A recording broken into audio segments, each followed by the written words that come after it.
Welcome to Face to Face. This is a show about change and about what's next.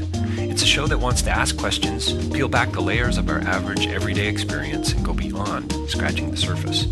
We interview amazing people with incredible ideas and stories who have done wild, weird, and wonderful things.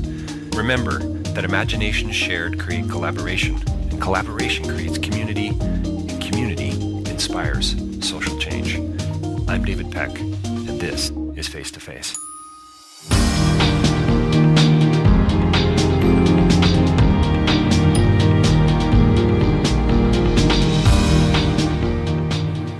Well, welcome to Face to Face, and we have another really interesting guest with us today, Zehra Abbas, the founder and executive director of Studio 89 in Mississauga. Thanks for joining us today. Absolute pleasure. So we're going to talk, I hope, about you, a little bit about you and your background and why you're doing all the good things that you do. And we got a text coming in right now. It could be pretty important, so let's check out who that is. This is regular, so we'll just put the phone on mute here. Yeah, there you go. So Studio 89, I'm sitting here looking at the wall, and it looks like it's been painted by a local artist or muraled by a local artist. We got Fair Trade Cafe, a two-part concept, transparent, safe working conditions, ethical production, sustainability, question everything, be the demand that changes the supply and inspire local. I mean, it's great. So obviously, you're not just your everyday average business by the looks of it. That's right. We got Fair Trade Coffee, Fair Trade Soup. Is that what I'm looking at here? A card about Fair Trade Soup. So local organic tell soup. me a little bit more about Studio 89, and then I'm going to ask some questions about you and why you do what you do. Okay, that sounds like a plan. Well, to begin with, we are not your average cafe because we're a nonprofit organization. And that's our pastry case that goes off once in a while. I hope that doesn't interfere with your sound. But what we're doing here as a nonprofit organization is trying to create a self-sustainable model for the work that we've been doing within our community for the last 8 years.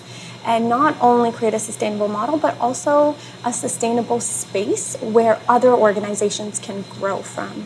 So we have multiple sort of tentacles going out into our community and doing good.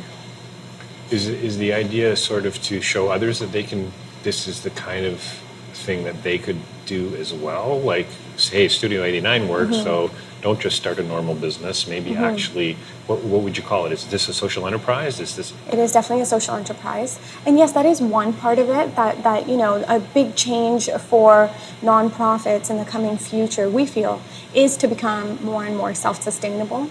And the revenue streams can very much be in line with the nonprofit mandates so that there is sort of a local consciousness as well as a global consciousness at play.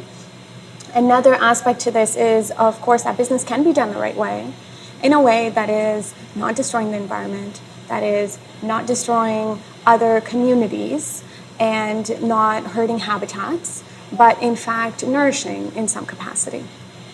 So a business that gives back in a variety of ways, basically, is what it is. Exactly. Yeah. And because we're a nonprofit, our huge aim is to empower and mobilize people for the issues that they're so passionate about, maybe on a local scale or a global scale. So we have tons of initiatives that utilize our space for fundraisers, utilize our space for meetings, for planning, and tons of other things, which makes us so happy. So like the paintings you see here are being auctioned off for various different causes. We have our calendar is just jam-packed with various events that are taking place. And some of them are just fun. People come here to play board games, for example. Right. Does anyone just come for the coffee? Lots of people come for the coffee. And especially because, and here is my theory, when you do coffee right, it just tastes better. So we often get told that our coffee tastes really good, and I tell people, well, it's because it has 4 certifications. Right. It's fair trade, it's organic, it's bird-friendly, and it's rainforest certified, which means that it's grown on a shade-grown farm. And lovingly prepared. That's right. Absolutely. Yeah, by the staff here at Studio 89. You got it. And when you're paying for that coffee, it's a donation towards a nonprofit. So it's kind of like this win-win-win-win-win-win-win model. Yeah, working on a variety of levels. Well, and I think that's what social entrepreneurship, and now sometimes called intrapreneurship, is all about, really. It's about not saying that business can exist or that there is this entirely different model. It's just maybe we can tweak the model a wee bit along the way. Absolutely. And it's still really new in some regards. And yet, when you look back in history, people were, developing this kind of model hundreds of years ago. That's you right. know, That's right. around things like fair trade sugar and fair trade coffee, the slave trade and so on, trying to be a little more ethical about the way they do business. Absolutely. And when there is a will, there is a way. Industrialization has taken many a decade to break things down to the point where now corporations are growing at this rapid speed, and mom and pop businesses are dying down. You don't see so many cafes and places like this that are sort of community spaces. Right. We, at least in the suburbs here, we don't see it. Definitely in the city, but not here. I've been working with, as a consultant with a local organization who's been talking a lot about creating space for youth. And I think it's really interesting. It's not just about the geographic or the physical space, but also creating an environment, ideological, philosophical, and so on, relational, that allows people to hang out and talk and for this organization, promote peace. That's right. And basically to build relationships. And it sounds that's part of Studio 89's mandate, would you say? That is a huge part of what we're doing here. A couple of things that we're doing as part of the nonprofit, our youth that come here, they're doing 2 campaigns that they are researching, they are designing, they are entirely from scratch, they are creating. And the objectives of these campaigns are decided by the youth themselves. We might help tweak it a little bit in terms of grammar or vocabulary, but really we let it be their concepts and their ideas so that they can grow very, very organically within the space. One campaign is to label genetically modified foods in Canada. Another campaign is to stop sex slavery of children, Canada as well as a couple of other countries. And they come here twice a week, Tuesdays and Thursdays from 2 p.m. onwards. They do their research, they put their material together. We leave them alone. Once in a while they'll come and they'll ask, what do you think about this letter? How can we tweak it? We'll say maybe shrink it down a little or consider this part. Completely youth-led. So you're providing a form of capacity building, really, aren't you? Exactly. So is there an age cap on this place? Does anyone come in over the age of 28? Or Absolutely. Yeah. What's actually incredible about this space is when we were first, we had this concept written down and we were applying for grants in order to get it up and running. We would say that the Artademic Center is going to be a youth center.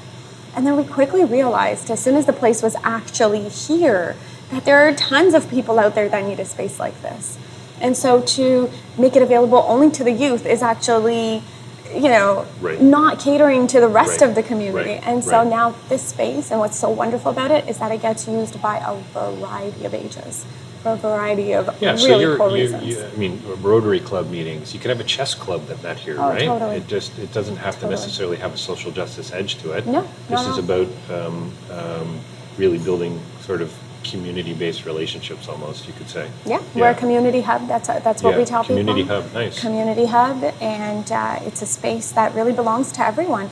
Starting with just the fact that everything here has been pretty much donated by different individuals, businesses, and organizations is kind of the metaphorical aspect of what we're doing.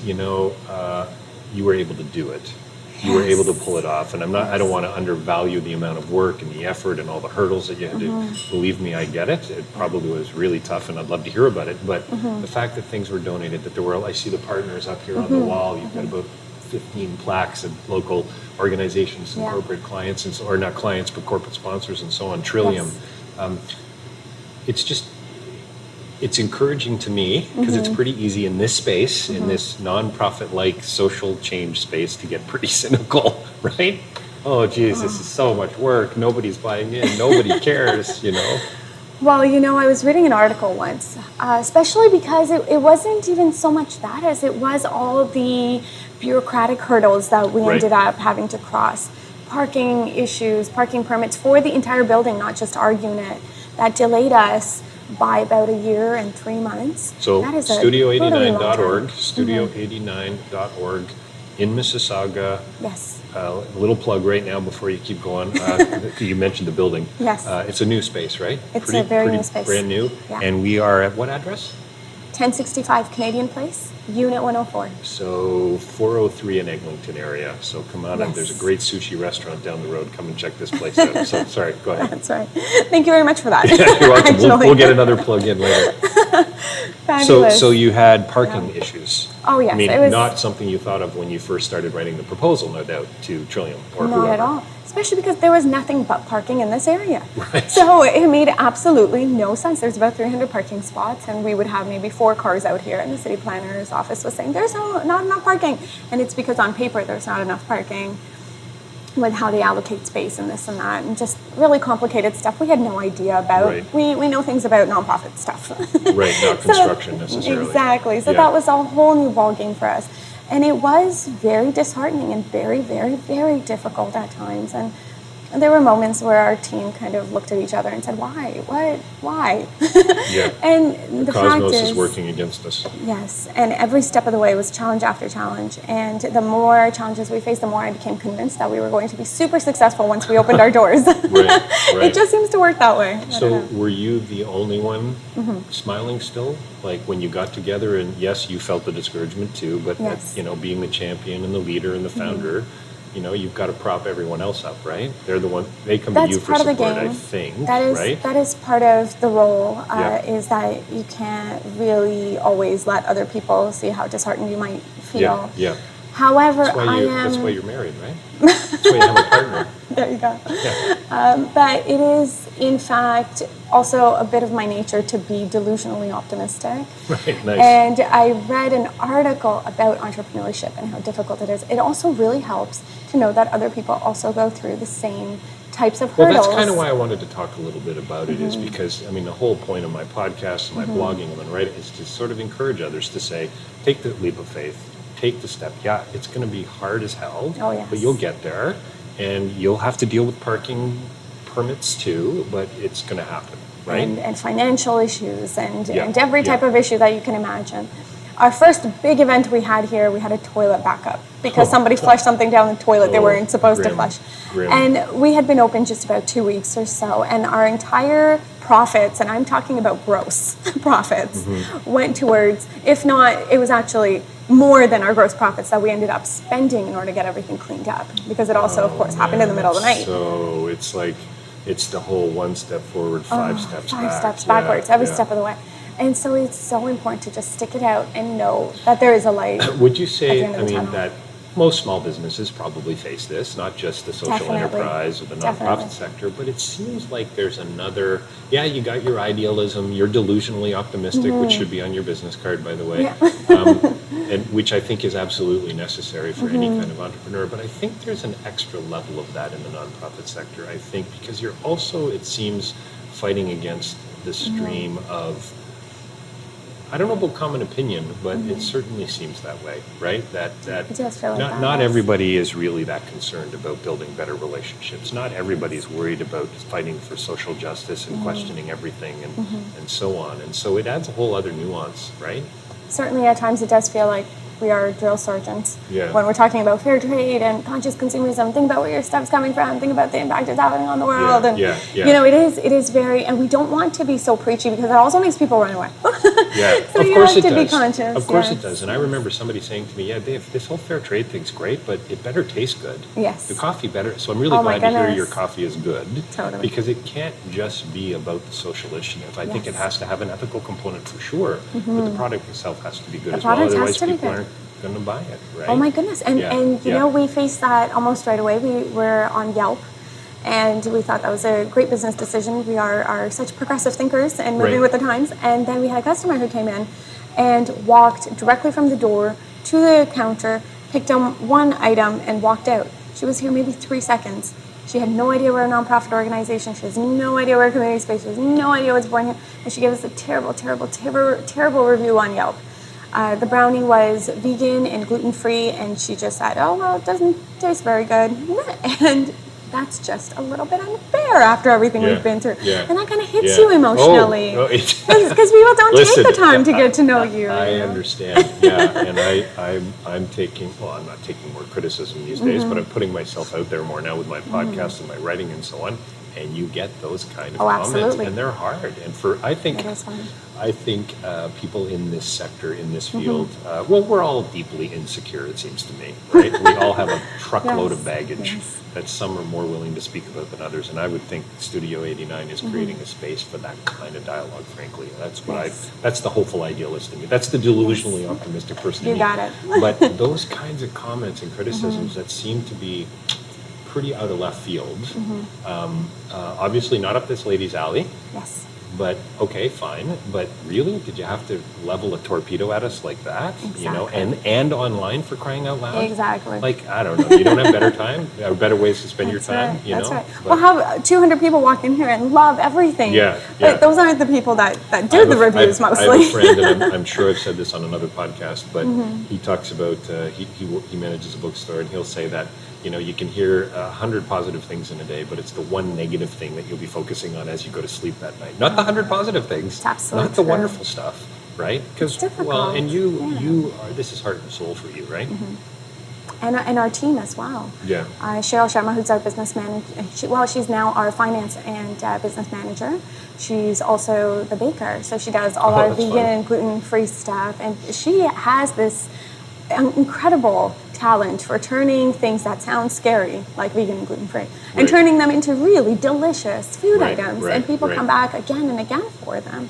So it's really Yeah, something. that's good. Yeah, well, and I think, you know, I mean, you got to take the 200 over the one, right? And Absolutely. yet, you know, this is where having a team around you, and I think any leader, any founder needs a small core group, whether it's a partner, husband, wife, friend, mother, father, you know, or online relationship that you can dump on, that you can, you know, you can be really authentic and transparent and honest with. It's pretty important. Do you have that kind of a team around you, would you say? Well, you know what?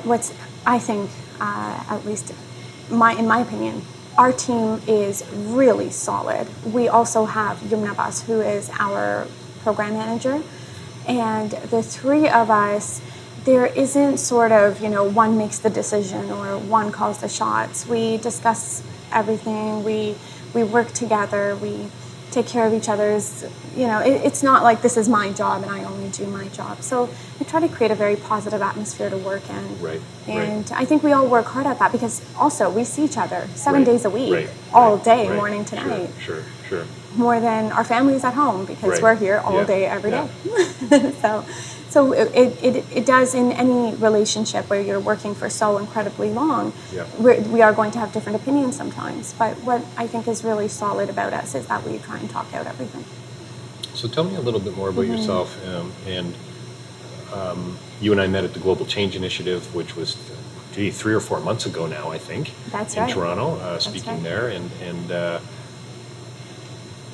you mentioned to me about how you had this shift in your life where you started to think more about this whole idea of inspiring local and global change, and it was in Pakistan of all places. Yes, and that's it had right. to do with a TV show. Can you talk a little bit more about that? Absolutely.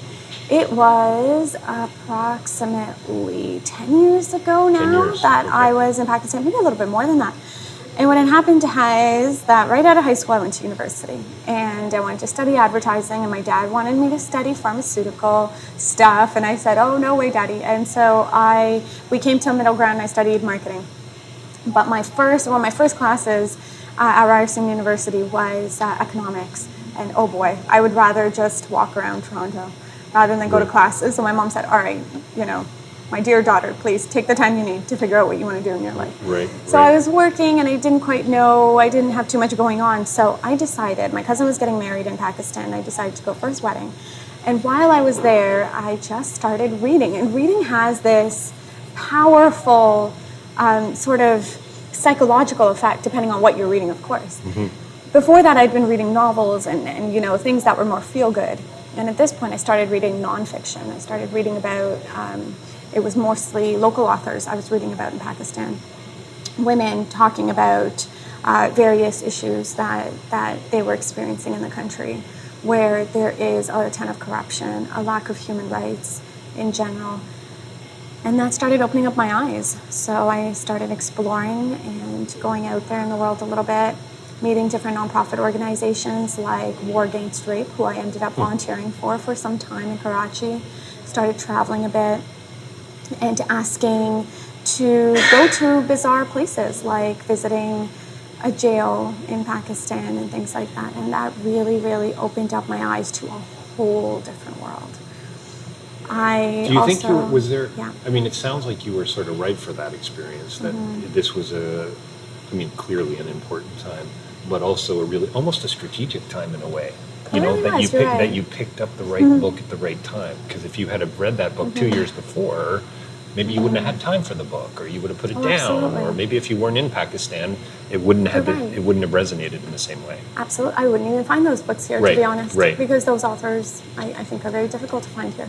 It really was sort of, life has a mind of its own, I say, and so we can be the best of planners. I'd never imagined that I would spend, we moved here from Pakistan when I was about 6 years old, and I had no reason to go back. Parents brought me here so that I could have a solid education and all that stuff. And the plan is there on paper and an expectation. Right. But things didn't quite go that way. So the time I had there was, I think, more educational for me than any years of education that I have spent here. Any year of my life, hands down. That was the most. When you look back on it, are there any people, individuals that you met at the prison, at the TV station, any authors, War Against Rape, that really stand out for you relationally? So that just, truly. Wow, I'll never forget you. I might forget your name, but I'm not going to forget this experience. Oh, absolutely. There were, and it wasn't so much the celebrities or their homes that look like museums that stick with me. The things that stick with me are little children the street children that I would have conversations with, who would tell me, when I get older, I'm going to study. When I've been working here since I was a little kid, says a 5-year-old. Right. So it's that kind of stuff that just really gets inside your brain and inside your heart and just twists everything around, and you just don't know what to do with yourself anymore. When I came back, I really didn't know how to relate to my friends here. I didn't know how to just watch a movie and disconnect from the reality of what was happening over there. So. Did you find that when you did come back, 10 months? Was it about a 10-month stay? 8 months. 8 months? Yeah. So that's a significant chunk of time. You're not just doing a 2-week holiday. Yeah. You're immersing yourself in the culture to some degree. Well, you're volunteering, you're working, you're reading local authors. So you're cross-culturally sound at this point. When you come back, are people listening? Well, or were you even sharing? Or did you sort of suffer a little bit of culture shock? Oh, huge culture shock. And it wasn't when I was there, it was when I arrived back here that all of a sudden I felt discombobulated. I didn't know how to have conversations anymore, I think. I'm not entirely sure because this was a while ago, but when I tried to communicate with people, I didn't feel like it was received well. Right. I remember one of my closest friends, I started volunteering, and now this is where I started feeling at home. I started volunteering for a place here called the Canadian Centre for Victims of Torture in downtown Toronto. I know them, yeah. Yes, they're a wonderful organization. A guy by the name of Izzat works there. That's right. Izzat Masalinejad. That's Did I get that name right? I think you did. I'm impressed. I don't know about you, Zehra. Wonderful man. Oh, he's written some books Now talk as well about people torture. standing out. That's He right. came to speak 2005. What's that? 9 years ago. I can see the guy. Yes. So passionate. Oh, that's right. And he's up in front of a class I was taking on development at Humber College, and he knocked my socks off. And he actually spoke at an event we did a few years later. But yeah, just the passion. I don't even really remember what he talked about. But boy, Amazing. yeah, striking. Anyway, sorry. Yes. Well, while I was volunteering there, I would so this one friend I was telling you about, who I was the closest to, I told her that I was volunteering at the Canadian Centre for Victims of Torture. Meanwhile, she was planning a really big wedding. And she said, well... Yeah, that's right. She just wanted to talk about the menu, and you're here talking about torture and human rights. Pretty much. There just wasn't any connection anymore. And so I became very introspective. Is that the word? I would spend a lot of time just watching documentaries and now reading nonfiction books and spending time with my younger siblings. And I spent time on me, which I think was the best thing ever, because I feel like it's not education. I haven't gone to school for nonprofit work. I haven't gone to school for development. I haven't gone to school to learn any of this. But I have learned it along the way because of other people's experiences that they have cared to write down on paper, which makes all the difference in the world. Did you, it's a pretty interesting notion, I think, that you haven't been trained. And in some cases, I think, a lot of people, who was I talking to recently? It was about a discipline of one kind or another. Filmmaking. It's about filmmaking. Yes. And this young guy who's done the degree now in film out in Vancouver and is working as an editor and so on, he said, and a lot of kids, we were talking about Terrence Malick, who is a philosopher actually, who became a filmmaker in the 70s, who's made some incredible films, but wasn't schooled in filmmaking. And so we got onto this whole, some of the greatest filmmakers weren't filmmakers, they were doing other things. And so the idea being that you're outside of the structure, that you're outside of the lines, that you're outside of the box, right? And you're able to bring a whole other level of thinking. Did you have anyone, so you had books, you had a lot of mentors, I suppose, that you had never met, or dead mentors in some respects. Absolutely. The people you're reading, who I also enjoy. But how about any people that came alongside you, that offered you support, that were sounding boards, that were, so were you mentored, I guess is the question I'm asking. That's a very good question. No, I don't believe I was. And I think maybe that's because of my own inherent biases against really big nonprofit organizations. Right. So despite the fact that I have sat on steering committees or have had a lot of, I've just sort of let the kids make the decision in our organization. So we just kind of stayed away from the traditional model of nonprofits. And as a grassroots organization, it was a blank slate when we started with 14, 15-year-olds in this classroom at John Fraser Secondary School, where a wonderful teacher by the name of Brett Boyden let us use his classroom, and we said, we're going to do something. We're going to raise awareness. We're going to talk about social justice issues. Are you a student at this time? I am not a student. I have graduated from advertising. This is way beyond, right. This is way beyond. You've come home from Pakistan, you're back. I've come home. I went to school for advertising. Yep. My dad at this point just said, do anything. Right. He threw his hands up and said, do whatever you want. Yeah. So I went to school for advertising, and I actually specialized in pharmaceutical advertising. Why? I don't know, because it's not something I'm interested in working in. But it was an excellent educational experience. Sure. And in the meantime, I was teaching children's acting classes. Just kind of fell into that, I guess, the media background and whatnot. And so while I was teaching children's acting classes, I had a little bit of time and started this organization, YTGA, Youth Troopers for Global Awareness, with my younger sister and her friends, who were all in grade 9. And so Mr. B, Brett Boyden, let us use his classroom. And it was a absolutely tremendous experience for us because we got to just experiment. One day we wanted a newsletter. A couple of weeks later, we don't need a newsletter anymore. Now we're going to start public policy change campaign. Now we're going to do a theater performance to raise funds for an organization. So we got to make our own decisions. YTGA stands for? Youth Troopers for Global Awareness. And so how does that connect to acting? Or does it connect to acting? It actually does, because I was teaching theater at the time. I was teaching acting classes at the time, and I'd been part of a female theater collective. It was almost a natural transition for me to bring some of my learning to the kids. And we started, in order to raise funds for issues that mattered to us as a youth group, what we started doing was, is that noise just way too loud? Should we cut it here? No, that's the that's the delivery guy. That's the milk delivery, the organic milk. Organic milk. Absolutely. Not just milk. That's organic right. From That's organic right. cows. Yeah. That's excellent. From relatively happier cows, we That's hope. Right. Excuse So- me. Yes. So you YTGA, Yes. acting, raising some funds, advocating, right. obviously, raising Advocating. awareness. That's it. So we started using theater and acting as a tool to raise money. So we decided we're raising all this awareness of all these topics that matter to us, and we're writing about all these good things. How about now we take some action? And we decided to do a theater performance to raise money for another organization that does fabulous work called Sleeping Children Around the World.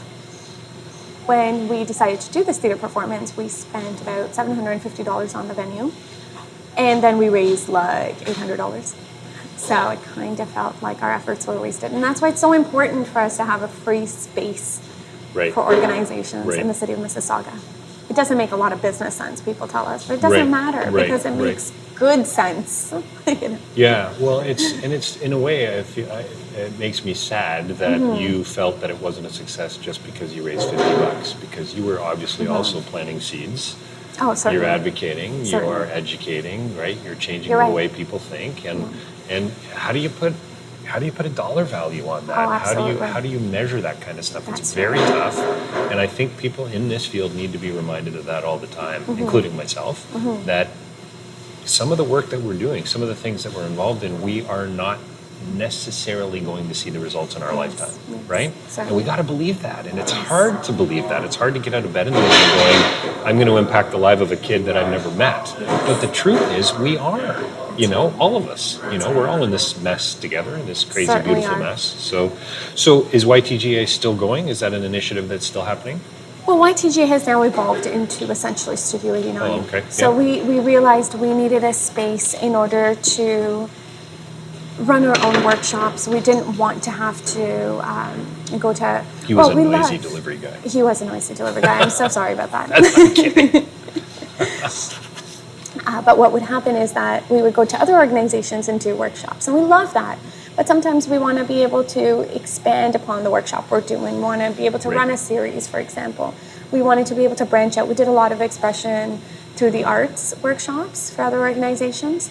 But what would have been amazing, we thought, was if we could do a series of them. So there is sort of long-term growth happening, and people are growing from the experience. We also wanted to be able to explore a little bit further out and do filmmaking workshops and Photoshop workshops and watercolor workshops. And so to have a space like this now enables us to do this. And it's completely free of cost. Anybody can come and join in on these workshops. Wow, cool. So do you have any kind of partnerships with the Peel Board or with some schools specifically? Or? A couple of schools, absolutely huge supporters of us, like Stephen Lewis Secondary School. They are a social justice school. And we also have another school that's right next door, which is Philip Pocock Secondary School. It's a Catholic school. And they, in fact, have a social justice club. And very soon they're starting a social justice class. Oh, that's excellent. Yeah, it's those kinds of stories that, you know, help to inject me with a little bit more hope than I might have had yesterday. Certainly. And you do need to offset all the real news, the negativity, the what's, you know, you look at the news today and you just go, what a friggin' mess. Yes. What a disaster area, you know? I mean, on so many levels, and yet there are so many amazing, cool, wonderful things going on, right? And there are a lot of motivated people, passionate and committed to changing the world. Tell me about that. Are young people spending way too much time on Twitter and Facebook, or are they actually engaged? Too much time on video games, or are they changing the world? Very good question.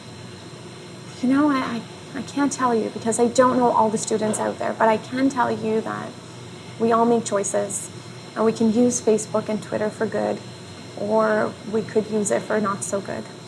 So I think that what I would love to see more of is more conversation about the quality of material we put out there on social media and what it means for our moral fabric as a society. What does that say about us? Right. And Yeah, I think that wonder that's- sometimes what historians and sociologists will say in 100 years That's right. when they look back on when Facebook and Twitter and this whole social media, big media, Yes, new media, that's hit right. the streets. Now what, you know? Because it is too early to tell. We don't Yes. know what the impact's going to be. How has it changed the way people think? What are the benefits? Because I think there's lots. Yes. There's a lot of great things. Oh, I love Twitter, absolutely. actually. I really like Twitter, and I'm not a Facebook guy, but I am a Twitter guy, and it's valuable if you Yes. use it well. There's a lot of crap on it. Holy Yes. cow! Yeah. But it can be an effective tool, That's right? right. And well, you know, if there's a social justice class starting, doesn't that mean that young people are more engaged than they were in my time, 25 years ago when I was at school, or does it mean that the culture is shifting enough that we're saying, hey, this is what we want our kids learning now, right? So, you know, because Perhaps, Catholic yes. schools have a really strong social justice component, probably more so than I would say than public schools. You're So, absolutely right. you You're know, so absolutely right. things seem to be shifting. You're right. And I wonder if that's in response to our connectivity to the rest of the world Right. now as well. Now, I'm not a huge Twitter fan because I don't know how to control my feed there. Right. But with Facebook, It's I've a been pain able in the to. neck. It is, Just right? so you know, yeah. It's a fair bit of maintenance. Yeah. Yeah. To be active anyway. Yes. Yeah. Well, what I love about Facebook is that I can control my feed. Right. So I have tons of really, I have science and technology and news and inspirational quotes and inspirational talks like TED and That'd really be a good awesome book for you to write, people. by the way, Controlling Your Feed. Controlling your feed. Yeah. You're right. That's an You're interesting absolutely title. right. I don't know what it's going to be about yet, but I can see it. Oh, I can already see what it's about, actually. And it's tremendous education for me every time I go on Facebook. So there is that, and I think that young people are now starting to respond to this to the community around them. I think because we are now, at least here in Mississauga, we have a lot of immigrants here and back home. And one of the conversations YTGA often engaged in was that the youth, many of them came from immigrant families. Right. And the conversation when we first started was like, well, there's so much poverty back home and there's nothing we can do about it. We see it when we go there for the summertime to visit our family and our relatives. And it's just awful. Right. But there's nothing Right. we can do about Yeah. it. So I think maybe it's a little bit of that element I as hope well. so. I mean, I Yeah. think you're right. I think it is. I see it in I have a 6-year-old and an 8-year-old, and they're growing up in a different world. There's no question. They hear conversations in our home about Cambodia and Mongolia and food Right. security and fair trade, and so they're around it in a way that I wasn't. That's right. I'd never heard of organic or fair trade as a kid, or global change, or questioning everything. You know what I mean? Yes. And so that for me creates a hopeful space. And I think hopefully for them creates a hopeful space as well. And then you hear stories about what's going on at school and places, at the risk of sounding kind of, cliche and trite, places like what you're doing, Studio 89, people coming in and seeing the signs and finding out why you're here and noticing that you don't really have a garbage can, but you have a Yes. compost and a recycle bin. I mean, you may That's not right. even notice that, but it Yes. has, I believe as a philosopher, an ideological That's right. You're right. implication, That's right? Yes. And so my son gets upset with me when I don't recycle. What do you? What? And he doesn't like to throw things away. Yes. Well, I talk about it. I can't stand recycling. It drives me crazy because it's time. I don't want to spend time doing that. And yet he's growing up with this. It's a new way of seeing the world, and that Absolutely. makes me hopeful. Well, it's taken us many, many, many decades to get to the point we are today. Industrialization, globalization. There's this quote, globalization is the quickest race to the bottom. Interesting. Okay. Yes, because globalization has so many pros, but it also has so many cons. For example, the way we purchase things and the impact that has. Corporations making a bigger buck by taking factories over there somewhere where there's a lack of labor laws, where they can pay very, very, very minimal and have nobody to answer to about that. But those savings don't necessarily get passed on to the consumers here. Right. There is that model where it's cheap, cheap, cheap. You Yeah. buy more and we're Sure. selling it to you at a Yep. cheaper price. Yep. But it's the same factories also supplying to brand name chains here. There was a time when brand name was quality. It spoke to where it's being manufactured and the quality of the product. It no longer means that anymore. Now it's about brand image. Right. It is about how cool you are. Yeah. Yeah. And so that is our connectivity to the producers, the manufacturers, the factory workers, the miners, the farmers, and Which also could or should or does, depending on how you want to look at it, have a global edge to it as well, Definitely. and hopefully a global human edge. Because Exactly. if that's true, which we both know it is, how does that now impact that person on the other Exactly. side of this equation, or on the other That's side of this right. causal chain? Because right. usually these chains are pretty long. Yes. And that's pros and cons to globalization for sure. Like the internet, what is the world? Thomas Friedman said the world is flat, and I don't know that I agree with that. I think we're a long way away from the leveling of the playing field in the way that he talks about it. Yeah. But I think it's one of the potential benefits of what Right. the internet is doing for us. Yes. Bringing us together in Certainly. some regard. Yes. There's Yes. nothing quite like face-to-face Yeah. contact and Yeah. so on. But Yeah. So you know, we got to wrap up shortly here. We're almost at 40 minutes. Believe it or not, it's hard. It's crazy. It goes so fast. Are you hopeful? And I don't mean just for Studio 89. Tell me more about that and where you're heading. That's great. But are you hopeful about, you know, where we're all going?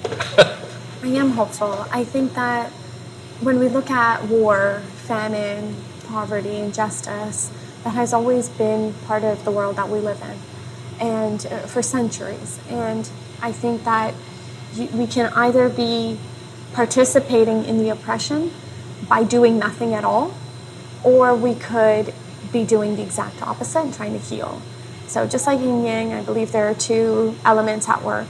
Right. And you're either the healing or you're the destroying. And I think we can be the healing. So I see Studio 89 as part of that.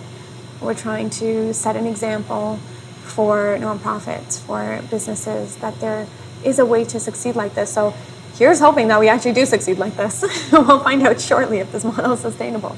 But so far, so good. The community seems to be responding to needing a space for their initiatives, to come and just hang out here, to play board games, to get involved in some of the campaigns we're doing.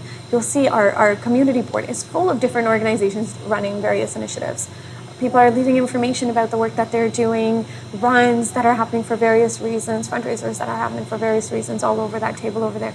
People are engaged. People care. Yeah. People care. And sometimes we just need to give them an outlet. And then, like I said just a few minutes ago, I think we both and we all need to remind ourselves of that, because it's pretty hard it's hard to always be up about this kind of work and about this kind of impact and change. Thank you so much for joining us today. And Studio 89, STUDIO, That's the right. regular way you spell it, 89.org. Check them out. Come and actually check out the space. Come and have a copy Please, of yes. cup of fair trade with organic cow-like milk, and enjoy the space. And Zehra, thank you so much. And what a great way to end too. The quote, I think we can be a part of the healing. So we barely scratched the surface again, once again, and just proof to me that there's so much more going on than meets the eye. So thanks for joining us today. Thank you.